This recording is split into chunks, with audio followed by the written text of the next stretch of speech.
ETF index mutual funds నేర్చుకుని stock మార్కెట్లో రాణించాలనుకుంటున్నారా? వెంటనే ఈ నెంబర్కి కాల్ చేయండి.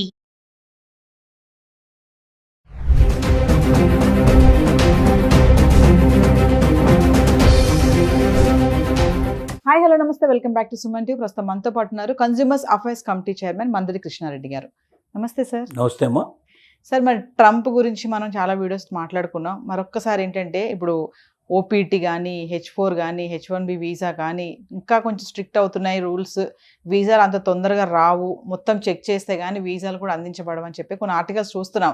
మరి ప్రస్తుత పరిస్థితి అక్కడ ఎలా ఉందంటారు? నిజంగానే వీసాల పరిస్థితి ఇలానే ఘోరంగానే ఉంది అనుకోవచ్చు అంటారా? చాలా ఘోరంగా ఉందమ్మా. అసలు విదేశాల నుంచి అమెరికా వెళ్ళేటువంటి పరిస్థితుల్లో గతంలో ఉన్న పరిస్థితి కన్నా ఇప్పుడు పరిస్థితి ఒక రకంగా చాలా క్లిష్టతరం అయిపోతుంది రోజు రోజుకి. ఉదాహరణకి ఒక 36 ఏళ్ల మహిళని తీసుకుంటే అక్కడ విదేశాల నుంచి వచ్చి స్థిరపడ్డట్టు మహిళ ఎడ్యుకేషన్లో చదివి తన ఎడ్యుకేషన్ పూర్తి చేసుకొని కెరీర్ పూర్తి చేసుకొని తను ఏదైనా ఉద్యోగం సంపాదించుకోవడానికి ప్రయత్నం చేస్తూ ఉంది. భర్త అక్కడే ఆల్రెడీ H1B వీసాలో ఉన్నాడు. అతను ఆధారంగా అక్కడికి రావడం జరిగింది. తన కోర్సు పూర్తయిపోయింది, జాబ్ కోసం ప్రయత్నం చేస్తుంది. విచిత్రం ఏమిటంటే తనకి 12 సంవత్సరాల అనుభవం ఉంది. తన యొక్క సొంత దేశం లోపల అదే విషయం లోపల అదే సంబంధించినటువంటి దాంట్లో తను కోర్సు పూర్తి చేసిన దాంట్లోనే 12 years ఎక్స్పీరియన్స్ ఉంది. అంత ఎక్స్పీరియన్స్ ఉండి ఇంకా హైయర్ ఎడ్యుకేషన్ చేసినప్పుడు ఖచ్చితంగా జాబ్స్ దొరికి తీరాలి. కానీ అలాంటి స్త్రీకే అక్కడ జాబ్ లేక ఇప్పుడు 90 days ఓపీటీ ఏదైతే ఉందో, మనం ఆప్షనల్ ప్రాక్టికల్ ట్రైనింగ్ ఏదైతే ఉందో ఆ టైం లోపల ఓపీటీ టైం 3 నెలలు టైం ఇస్తారు. ఈ 3 నెలల్లో ఏదైనా ట్రైనింగ్ అయినా చేయొచ్చు, ఏదైనా జాబ్లో అయినా జాయిన్ కావచ్చు. జాబ్లో జాయిన్ అయితే మళ్ళీ వీసా ఎక్స్టెన్షన్ ఆటోమేటిక్గా ఆ కంపెనీ చేస్తుంది కాబట్టి ఇబ్బంది లేదు. కానీ 3 నెలలు ఎంత స్ట్రగుల్ చేసినా ఉద్యోగం దొరకలేదు. ఎన్నో వందల కంపెనీలు ఆవిడ వెళ్ళి రావడం జరిగింది. బట్ ఎక్కడి నుంచి కూడా తనకి అవకాశం దొరకలేదు. ఇప్పుడు తన ముందున్న ఆప్షన్స్ 2. ఒకటి, తను ఫర్దర్ స్టడీ ఇంకా ఏదైనా కోర్సుకు అప్లై చేసి మళ్ళీ ఆ యూనివర్సిటీ నుంచి తెచ్చుకొని వీసాని ఎక్స్టెండ్ చేసుకోవాల్సిన పరిస్థితి ఉంది. లేదంటే భర్త ఆల్రెడీ అక్కడ H1B వీసాలో ఉన్నాడు కాబట్టి H4 వీసాకి తన డిపెండెంట్ వీసా కింద అప్లై అయినా చేసుకోవాలి. ఈ 2 ఆప్షన్స్ కానీ కుట్లేదు.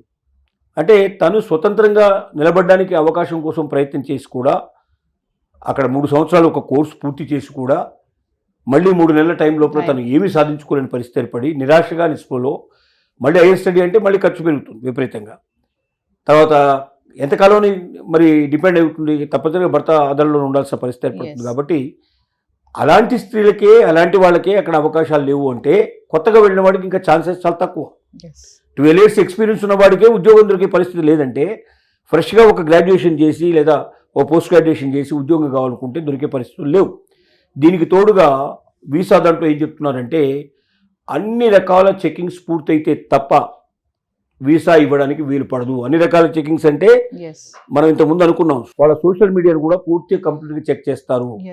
ఎప్పుడైనా ఏదైనా భారతదేశం అంటే అమెరికాకు వ్యతిరేకంగా ఉన్న ఏ దేశాన్నైనా సపోర్ట్ చేసే ప్రయత్నం చేశారా, లేక అమెరికాలో జరుగుతున్న అమెరికా యొక్క అధికారం మీద అమెరికా ప్రభుత్వం మీద ఏదైనా కామెంట్స్ వీళ్ళు చేశారా, లేకపోతే ఎవరైనా చేసిన కామెంట్స్ను వీళ్ళు ఇంతవరకు పాస్ చేసినా కూడా, అంటే లైక్ చేసినా లేకపోతే ఫార్వర్డ్ చేసినా ఏది చేసినా అది తప్పనిసరిగా అమెరికాకు వ్యతిరేకంగా ప్రవర్తిస్తున్నట్టుగా వస్తుంది.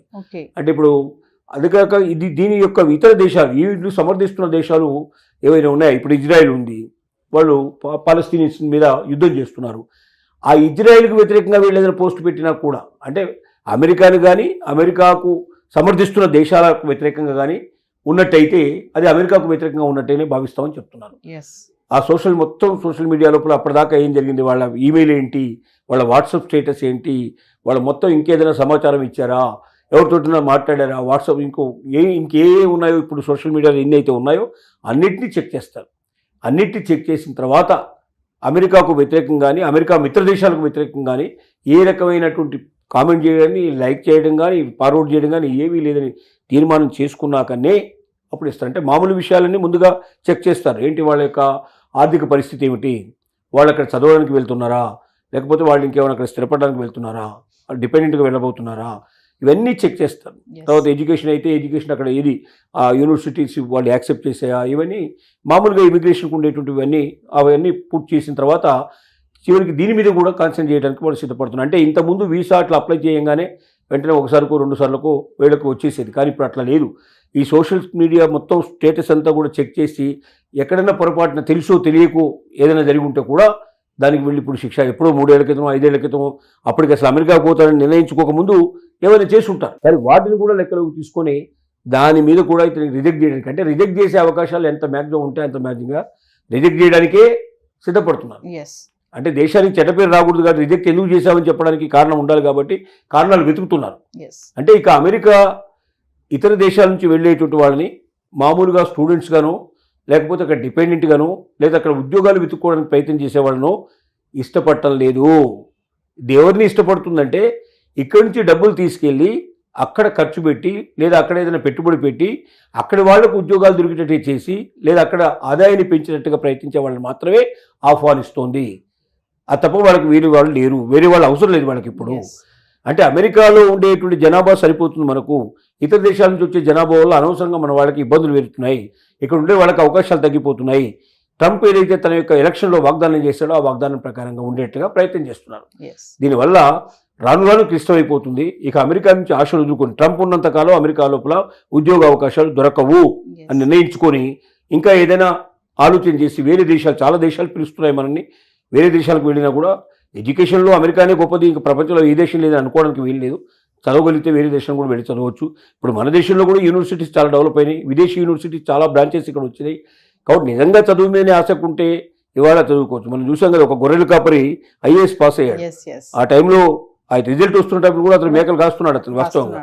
అంటే ఆ శక్తి, ఆ ఆనంద, ఆ ఇంట్రెస్ట్ ఉంటే, చెయ్యాలనేటువంటి కుతూహలం ఖచ్చితంగా ఉంటే తప్పనిసరిగా విజయం సాధించే అవకాశాలు ఉన్నాయి. అందువల్ల అమెరికాలోనే ఏదో నేర్చుకోవాలి, అమెరికా అంటే జనరల్గా ఎందుకు పోతున్నారు అమెరికా అంటే అమెరికాలో ఏదైనా ఉద్యోగం దొరికితే అక్కడ బాగా డబ్బు వస్తుంది, Yes. స్థిరపడవచ్చు, హాయిగా భారతదేశానికైనా తీసుకొని రావచ్చు అనే కోరికతో వెళ్తున్నారు. కానీ ఆ కోరిక ట్రంప్ ఉన్నంతకాలం నెరవేరే అవకాశం లేదు. ట్రంప్ తర్వాత కూడా ఎక్స్టెండ్ చేసినా ఆశ్చర్యపడాల్సిన అవసరం లేదు. ఎందుకంటే అమెరికన్ పౌరులందరూ హర్షిస్తున్నారు, మెజారిటీ పీపుల్ హర్షిస్తున్నారు దీనికి.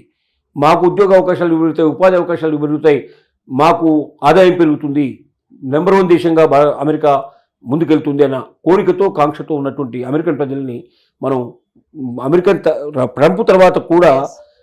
వచ్చేటువంటి వాళ్ళకు కూడా ఇలాంటి వాళ్ళని ఎన్నుకోవడానికి ప్రయత్నం చేసే అవకాశాలు ఉన్నాయి. కాబట్టి అమెరికా గురించి ఆశలు కూడా మంచిది అని మనం తెలియజేస్తున్నాం. సో మరొక విషయం ఏంటంటే, మామూలుగా అక్కడ మన పిల్లలు ఉన్న వాళ్ళ దగ్గరికి పేరెంట్స్ వెళ్తూ ఉంటారు కదా, విజిటింగ్ అంటారా, డిపెండింగ్ వీసా అంటారు దాన్ని.